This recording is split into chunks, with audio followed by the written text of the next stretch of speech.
Johannesburg is watching closely as the African National Congress faces a tricky decision over General Nhlanhla Mkhwanazi, the senior police leader whose contract is about to expire.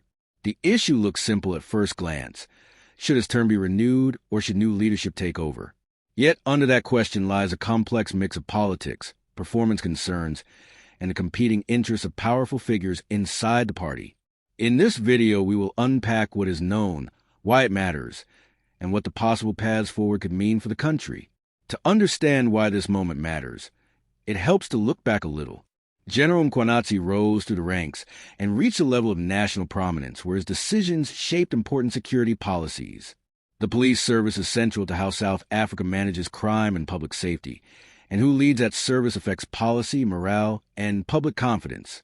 Political parties often have strong views about who should lead security institutions, and in the ANC those views can be shaped by different priorities and alliances.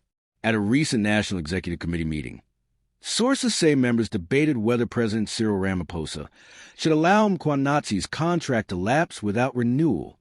Those who oppose renewal raised concerns about performance and argued that leadership should better reflect the party's current objectives.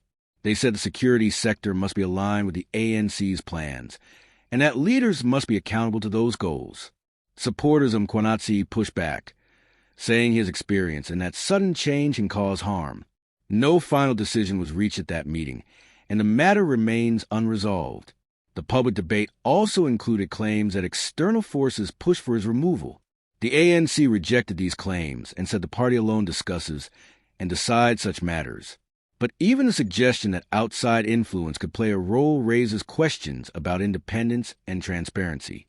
Appointments to top security posts should be seen as matters of public interest, not private deals. How the ANC handles this choice will set a tone for future appointments and for public trust in institutions. Another important angle is how this fits into broader factional struggles inside the ANC. The party contains different groups that promote their leaders and policies. Appointments to the police and security sector can become tools in these struggles because control over security institutions can provide influence. Some observers worry that factional deals could lead to appointments based more on loyalty than merit, that would risk weakening the police, harming investigations, and reducing public trust at a time when many citizens already doubt institutions. We must also consider the legal and institutional process. The presidency and cabinet ultimately decide on contract renewals, and they must act within the law and follow best practice. Transparent processes and clear performance reviews help the public see that decisions are fair. If the process looks secretive or heavily politicized, critics will be quick to point that out. Policing requires steady leadership, clear chains of command, and officers who trust the system. Sudden leadership changes without clear reasons can damage morale and operational focus. Supporters of General Mkhwanazi say that changing leaders at a crucial time can be harmful. They point to his experience and worry that sudden change could slow investigations and break coordination with other agencies. They say any move should be based on facts, not rumors, and that a fair review is needed.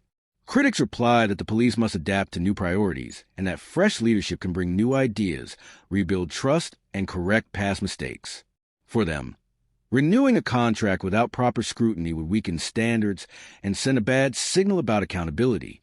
Key figures in the ANC, the presidency, and oversight bodies will have to balance these views.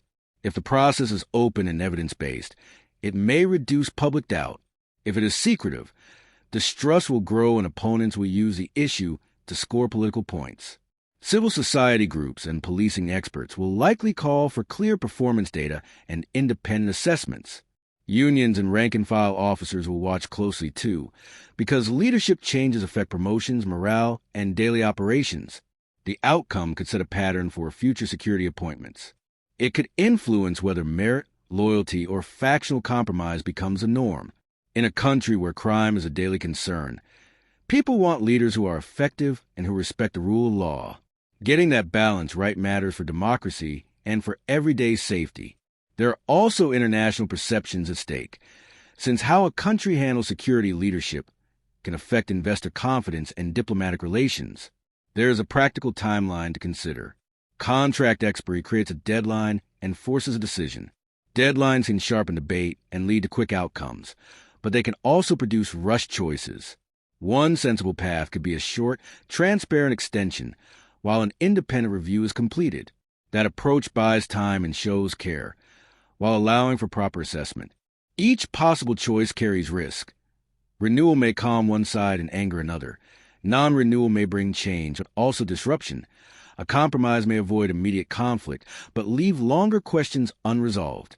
For the public, the impact goes beyond party politics. People want effective policing, fairness, and accountability. They want leaders who make visible improvements in safety and who protect rights. If the process produces a capable, independent leader chosen through transparent means, trust in both the party and the police could improve. If the outcome looks like a political deal, trust could decline further, and the country would pay a price in confidence and cohesion.